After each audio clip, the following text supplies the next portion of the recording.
What's up? If you clicked on this video, I'm assuming that you've either dealt with injuries like me or you want to prevent them.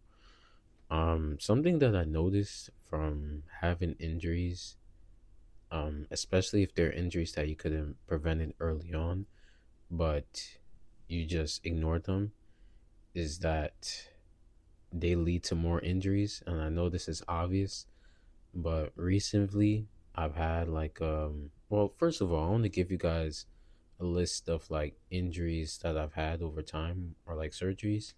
Um, I've had an ACL surgery. That's only the major big one, like an actual surgery. But I've had like tibia pain injuries, or tibia injuries, hamstring injuries, groin injuries, um, and that's most of them.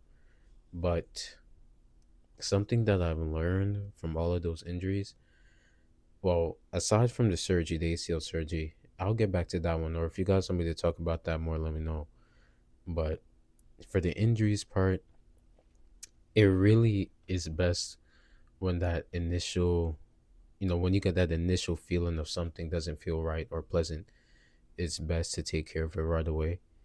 Because this is the first time I've ever had an injury that's been for like around a month to 1 to 3 months, and it's just been ongoing, like on and off. Gets better. I think I'm 100% or I'm ready to go back, and boom, it just comes back right away. So it's just, it's just prolonged over time. And the problem with that is that you never get out of that phase, you know.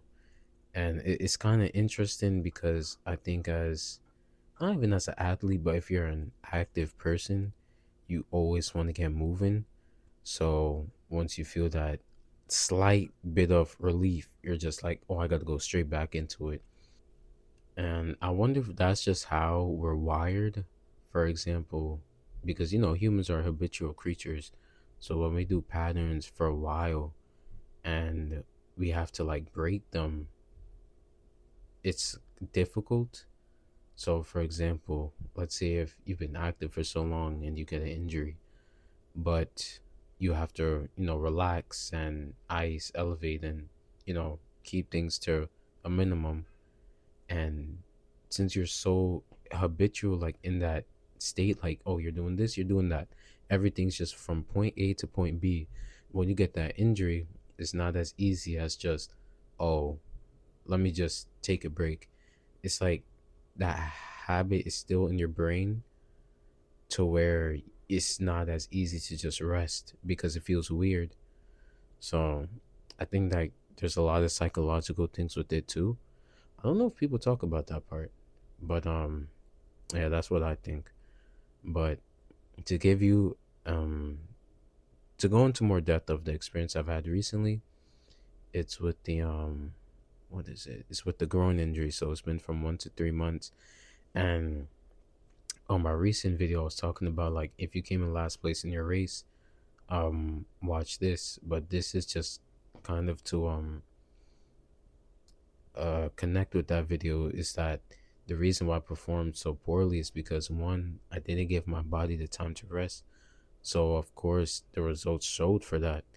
You know, you can't get mad and complain for performance if you didn't give the time for, if you didn't, how should I say this? If you didn't let your body do what it's supposed to do in order for you to perform well. So that was the main point of this video. Let me know what you guys think, and I'll see y'all next time. Oh yeah, sorry, I forgot. Don't forget to like and subscribe and comment also.